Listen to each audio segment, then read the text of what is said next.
이번 경제 언박싱은 황성 전 한국은행 국장님 모시고 홍콩 H지수와 연계된 ELS 불안전 판매 논란 얘기해 보도록 하겠습니다. 국장님 어서 오세요. 네, 안녕하세요. 예. 자, 오늘 말씀드린 대로 이 홍콩 주가 이것 때문에 말이 많은데요. 네. 홍콩 주가 일단 너무 많이 떨어졌어요. H지수가 두 달간 그렇습니다. 차트 보니까 6,200에서 5,000선이니까 거의 한 20%, 17% 이상 뭐 지금 1월 중에만 지금 11% 그러니까요. 하락했습니다. 이러다 보니까 문제가 됐다 이렇게 네. 얘기가 되는 건데 네. 일단 논란의 배경부터 좀 설명해 주세요. 네, 이제 홍콩 H지수와 연계된 ELS가 이게 2021년 그 상반기에 발행을 많이 했거든요. 한 2, 3년 전에. 네, 그 요때 경제 상황을 조금 이제 우리가 봐야 되는데요. 예. 요게 그때 이제 코로나가 한창 이제 커지면서 예, 예. 그 한국은행이 그 금리를 굉장히 인하해서 그 운영하던 시기였거든요. 그런 식이었죠. 그때 정책 금리가 이제 2020년 5월부터 그 다음에 8월까지 무려 0.5%로 운영을 했던 시기였어요. 예. 네. 그런데 그러다 보니까 이제 은행 예금 금리 1년 정기 예금 금리가 한 1% 정도도 채 안 나오는 시기였습니다. 근데 요때 이 홍콩 H지수와 연계된 ELS를 금리를 4%를 주겠다고 이제 이렇게 그 하니까 매력적이네요. 네, 굉장히 매력적으로 다가오는 사람들이 인기를 많이 이제 끌었었던 예, 거거든요. 예. 근데 방금 말씀하신 대로 이제 그 이후에 그 최근에 이제 중국 경제가 생각보다는 이제 올라오질 않고 있고, 예. 그다음에 이제 부동산 관련된 문제도 생기고 하니까 오히려 이제 이 H 지수가 지금 폭락을 하고 있는 상태인 그러니까요. 거거든요. 예. 그러니까 실제 ELS에 투자한 사람들이 지금 손실 가능성이 좀 생기고 있고요. 음. 그 제가 언론을 보니까 그 1월 15일까지 해서 이제 1월 1일부터요. 네. 한 1,000억 정도의 손실이 확정됐다고 좀 보도가 나오고 있습니다. 이미. 그래요? 네네. 예. 그러니까 ELS를 투자한 사람들 입장에서는 지금 그 금년 상반기에 만개 많이 돌아오는데 이 손실 가능성이 너무 크니까 굉장히 불안해진 것이죠. 그렇죠. 그러다 보니까 이제 불안전 판매와 관련된 이야기가 좀 나오고 있습니다. 결국 이제 H지수라는 게 중국 기업, 본토 기업의 한 맞습니다. 50개 우량 기업에 대해 네네. 투자를 하는 지수잖아요. 예, 예, 예. 그러니까 중국 중국이 기업입니다. 안 좋다 보니까 맞습니다. 이런 사태가 나오는 건데 네네. 어떤 상품 구조길래 이렇게 문제가 되는 건가요? 이제 그러려면 불안전 판매에 대한 얘기를 좀 해야 되는데요. 네. 이 상품의 그 불안전 판매의 그 핵심은 과연 이 4%라고 하는 수익을 과연 예금, 정기예금 같은 느낌으로 팔았을까?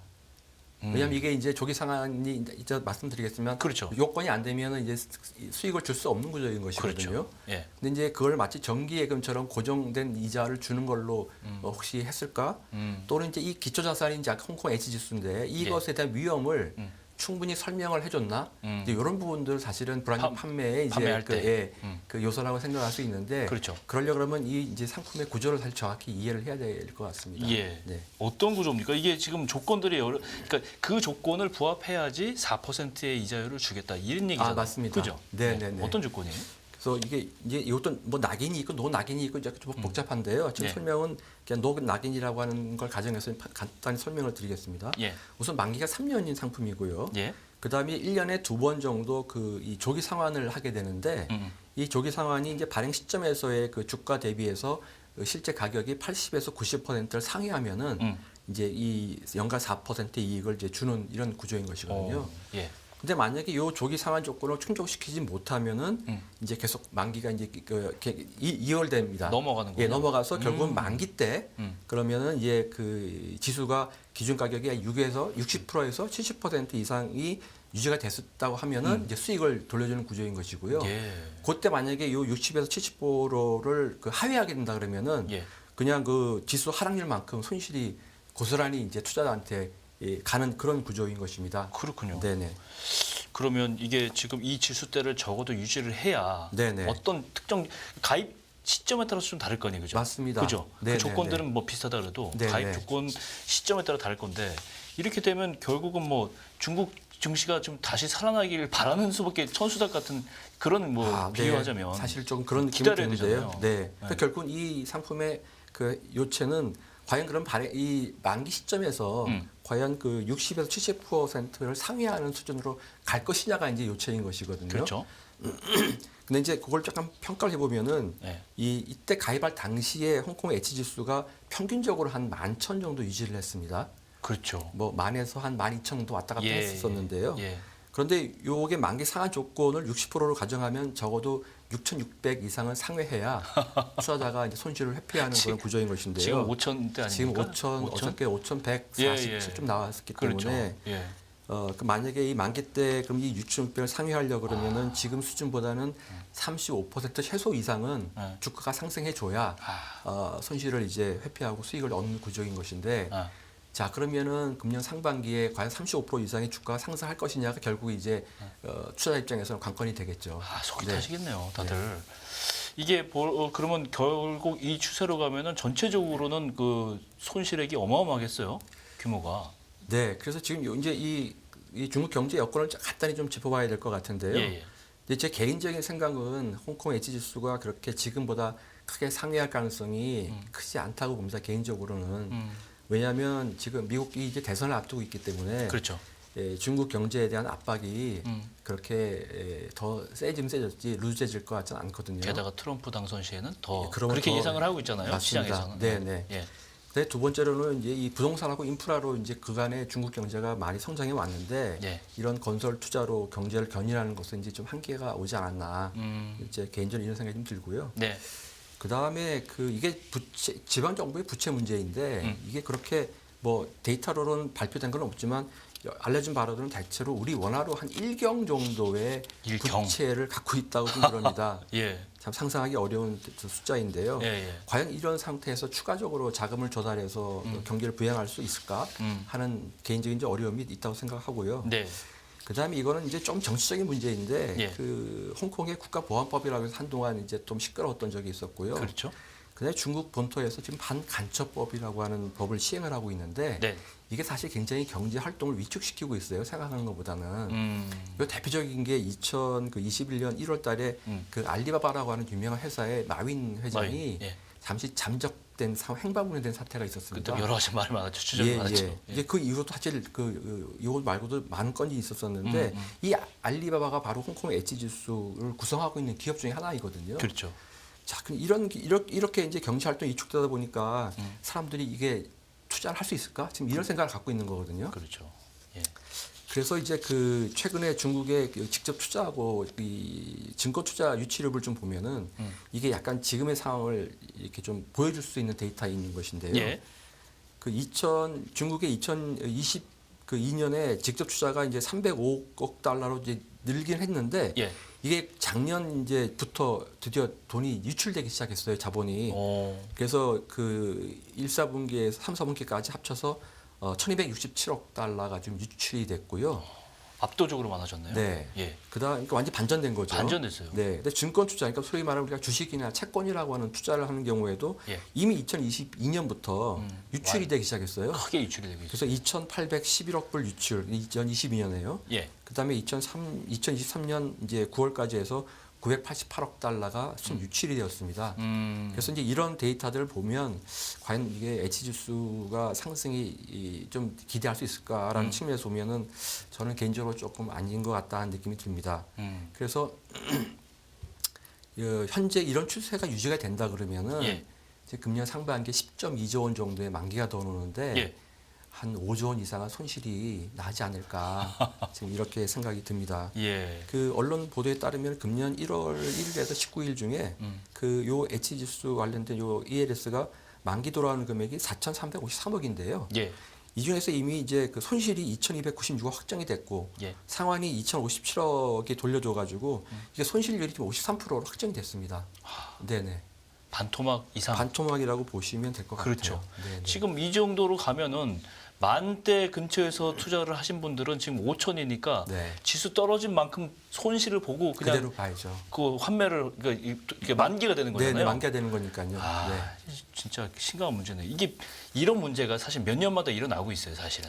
그럴 때마다 맞습니다. 불안전 판매 얘기가 나오고 지금 네. 기억해 보면 2019년에 이 독일 10년 만기 국제연계 DLS 이 얘기가 생각이 나요. 비슷한 구조였어요. 이게 구조가요. 사실 저 기초자산만 다를 뿐이지 네.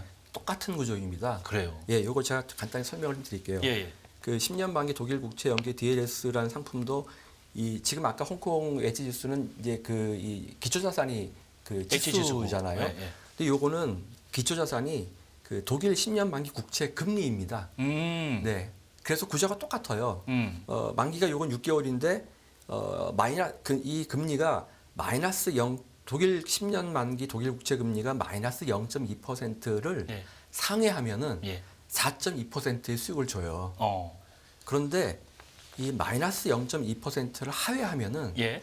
하회하는 것만큼 원금 손실이 발생하는 구조입니다. 예. 그러니까 정확하게 이 홍콩 H 지수하고 구조가 거의 아주 유사합니다. 유사하네요. 예. 예. 그런데 어떤 조건을 이렇게 딱 배려를 딱 주고 그 예, 예. 구간을 벗어나면은 예. 예. 근데 이 상품은 사실은 원금 손실이 더 위험한 상품이었어요. 예. 이게 마이너스 0.1% 포인트가 하락할 때마다 그 손실이 20%가 늘어나는 구조입니다. 그러니까 이 마이너스 0.7%를 하회하면요. 예. 원금 100%가 손실이 나는 구조예요. 적어도 홍콩 H 지수는 지수만큼은 남잖아요. 예, 예. 그래도. 그만큼은 이제 남기 때문에 예. 뭐 망하지 않으면은 되는 건데 이거는 마이너스 0.7을 벗어나면요. 예. 그냥 바로 100% 손실이 나는 아주 엄청 위험한 상품이었는데 자, 그럼 이 상품도 동일하게 그러면 이 위험은 과연 독일 국채 금리가 마이너스 0.2%를 하회할 것이냐 아니냐에 따라서 이익이 생기냐 손실이 발생하는지 이제 그걸 따져봐야 되거든요. 그렇죠. 네. 이렇게 이때 이제 그때도 그랬고 지금도 문제가 되는 게 아까 처음에 말씀하신 대로 이제 판매할 때 네. 판매 창구에서 과연 투자자들한테 이런 위험 고지를 충분히 하고 상품의 구조를 충분하게 설명을 했느냐 이 문제가 꼭 나오거든요. 네. 그죠? 다 금융 당국이 그럴 때마다 매번 보완책을 마련하고 그러는데 또 이런 문제가 또 생겨요. 이게 왜 그런 거예요? 참 이게 저도 이제 답답한 문제인데요. 예. 2020년, 21년에 또 한참 라임 사태도 있었고 그때도 옵티머스도 그랬어요. 있었고 이제 물론 약간 이건 사기에 가까운 상태니까 그렇죠, 이건 조금 경우가 다르긴 합니다만 예. 어쨌든 그러면서 이제 그 정부 당국에서는 요 ELS 같은 위험 상품 판매할 때 그 투자자의 위험 성향도 제대로 파악을 하고 그다음에 그래서 그거에 따라서 권유도 하고 이제 그렇죠. 뭐 녹취도까지 하고 예. 제가 놀란 거는 이게 이런 투자할 때는 2일 이상의 지금 숙려 기간을 두도록까지 규정을 만들어 놨습니다. 잘 생각해 보시라고. 네네. 그래서 바로 투자를 하지 못하게 지금 이렇게 만들어 놨거든요. 어. 그래서 이제 과거에 비해서는 분명히 그 불안전 판매 가능성이 줄어들긴 했는데 예. 이게 좀 근본적으로 그 소비자와 이 은행과의 관계가 좀 존재해요. 몇 가지 말씀 좀 드려볼까 합니다. 우선 금융 소비자하고 그 은행 간에는 기본적으로 거래 관계가 있어요. 그렇죠. 그러니까 지속적으로 예. 거래 관계를 있다 보니까 예, 예. 그 은행원들의 어떤 그런 그 권유를 금융 소비자가 이렇게 저 안 하겠습니다라고 뿌리치기가 사실 쉽지 않은 좀 그런 관계니까 크게 의심하지도 않고. 맞습니다. 예, 예. 그리고 금융 소비자 입장에서 보면은 은행은 내 노후 자금을 안전하게 이렇게 보관해 줄 것이라고 생각도 하고 있고 그러니까 은행원이 소개시켜주는 이 금융 상품은 되게 안전할 것이다라고 그런 믿음을 사실 갖고 있어요. 그래요. 네. 예. 근데 이제 은행 입장에서는 이게 금융 상품을 내가 다 팔 수 있으니까 당연히 고위험 상품도 팔 수 있는 거야라고 이제 당연히 생각할 수밖에 없는 거고요. 입장이 다르군요. 네. 그러다 보니까 이 그런 금융 상품을 바라보는 시각 자체가 큰 간극이 있는데 네. 제가 봤을 때는 이 간극은 좀 메우기가 어렵다는 느낌이 들어요. 그러네요. 예. 예. 그리고 이제 두 번째로는 은행들이 지금 비이자 수익을 많이 추구하는 전략을 취하고 있어요. 그 최근에 이제 은행들이 이자 장사를 많이 한다고 사회적 비판을 좀 많이 받고도 있고 좀 그렇지 않습니까? 그렇죠. 그러다 보니까 자연스럽게 그러면 이자 수익이 아닌 비이자 수익을 늘려야 되지 않나 하는 전략을 좀 취하게 되는데 그 전략에서 가장 취할 수 있는 유리한 게 뭐냐면 바로 이 금융 상품을 판매하는 겁니다. 그렇군요. 그래야 이제 그 판매 수수료를 통해 가지고 그렇죠. 그렇죠. 비이자 수익을 얻을 수 있거든요. 예. 그러니까 이제 이런 과정에서 지금 금융 상품을 좀 무리하게 판매한 측면도 분명히 존재할 것이고요. 그다음에 이제 세 번째로는 이 상품을 판매하는 은행원들의 전문성이 조금 부족한 면도 사실 있습니다. 그러니까 이분들이 전문성이 좀 부족하면 사실 지금 아까 말씀드린 이 복잡한 구조들을 판매하시는 은행원들이 다 100% 이해하고 판매하기는 좀 쉽지 않은 구조인 것이거든요. 그렇다고 믿고는 쉽지만. 예. 맞습니다. 예. 이제 그리고 이제 마지막으로는 금융 소비자들이 이런 상품들을 이해하기에 예. 너무나 갖고 있는 금융 지식이 부족합니다. 그래서 이런 걸 이해하려 그러면은 사실 상당한 수준이 좀 올라와 있어야 되는데 일반적으로 이 은행에서 ELS를 투자하는 이제 권유하는 그 계층들이요. 대체로 이제 은행 찾아와서 대면 거래하면서 이 하는 많은 노년층들이 이제 주로 많이 거래를 많이 그분들이 하잖아요. 문제라고 많이 근데 얘기를 그분들이 해요. 이제 주로 예. 그 투자를 많이 하게 되는데 예. 근데 이분들은 아무래도 금융 이해력이 그 젊은 사람들에 비해서는 떨어지는 게 현실이거든요. 그래서 제가 언론 보도를 보니까 그 65세 이상 고령자가 이 홍콩 H지수 연계 ELS에 투자한 금액이요 무려 4조 6천억대입니다. 4조요. 네, 4조 6천억. 아이고. 그럼 이게 반토막 나면 2조가 날아간다는 얘기. 맞습니다. 그러니까 이분들은 다 자기 노후 자금으로 사실 투자한 것인데요. 아유, 안타깝네요. 이게 그냥 날아가 버린다고 하면 정말 너무나 끔찍한 일인 것이죠. 그렇죠. 그럼 짧게 이런 사태를 피하기 위해서 어떤 좀 조치가 좀 있어야 되는지. 예, 저는 좀 이게 이 지금 아까 말씀드린 은행과 그 금융 소비자 간의 이 거래 관계가 존재하기 때문에 이런 간격이 존재하는 한 이런 불안전 판매 논란은 저는 계속될 것이라고 생각하기 때문에 아예 차제에 은행에서는 이런 고위험 상품은 아예 판매하지 않는 것도 하나의 방법이지 않나. 네, 그러니까 일정한 그 수준 이상의 그 금융 상품은 취급을 하지 않는 게 저는 좀 타당하다는 생각이 들고요. 그다음에 이제 그 이 은행원의 전문성 보완을 위해서는 예. 최소한 일정 자격을 갖춘 전문 인력만이 이런 상품을 좀 취급하도록 하는 그런 좀 보완이 필요하다는 생각이 들고요. 그렇군요. 그다음에 이제 끝으로 그 금융 소비자가 좀 유명해야 될 부분들은 네. 이게 모르는 상품이면은 그냥 투자하지 말아야 된다고 생각해요. 예, 진짜 이게 맞는 맞습니다. 말씀이에요. 예, 예, 그러니까 예. 우리가 지금 뭐 TV 하나 사더라도 아주 뭐 또 꼼꼼하게 이것저것 다 따져보고 사는데 정작 내 돈을 투자하면서 꼼꼼하게 따져보지 않는다는 그냥 것은 은행만 믿고. 예, 참 저로서는 이해하기 어려운 기간인데요. 예, 예. 이제 그러니까 정부가 2일 동안의 숙려 기간까지 두어서 꼼꼼히 판단해 보라는 거거든요. 그렇죠. 이거 이제 이렇게 판단해 봤는데도 잘 모르겠다. 그럼 투자하시면 안 됩니다. 예, 저는 그렇게 생각하고 있고요. 그다음에 이게 절대 공짜 수익이 없어요. 네, 맞아요. 원금을 보장해 주면서 수익률도 높다. 그런 상품은 단언컨대 없습니다. 그래서 하이 리스크, 하이 맞아요. 리턴 예. 꼭 기회해 주시길 바라고요. 맞아요. 그다음에 이제 금융 소비자들도 이제는 금융 이해력을 높이려는 노력을 많이 해야 됩니다. 예. 그래서 정부도 경제교육지원법이라는 것도 있고요. 그다음에 금융소비자보호법에서도 그 국민들에게 그 이 금융 교육을 많이 하도록 지금 요건을 많이 구비를 하고 있거든요. 예. 그래서 정부도 이제 이런 노력들을 많이 좀 해야 되지 않을까 하는 생각이 듭니다. 예. 이렇게 해서 오늘 황성 전 한은 국장님께 홍콩 A지수 ELS 사태 얘기 들어봤습니다. 오늘 말씀 고맙습니다. 네, 감사합니다. 예, 깊이가 다른 경제 뉴스 연합뉴스 경제TV 경제 언박싱 오늘 여기서 마무리하겠습니다. 저는 내일 이 시간에 다시 찾아오겠습니다. 고맙습니다.